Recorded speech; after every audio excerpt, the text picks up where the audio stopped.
Eto na yung necklace.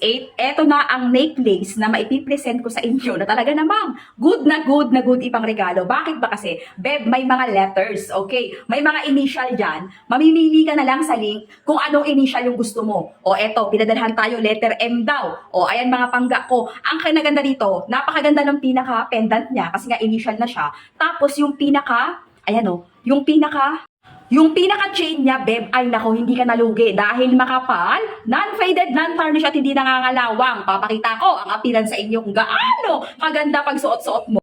Oh, ay nako, sino ka dyan? Oh, ganito lang naman ang appearance pag suot-suot. Oh, di ba mga pangga ko? Napaka-minimalist. Ito pa.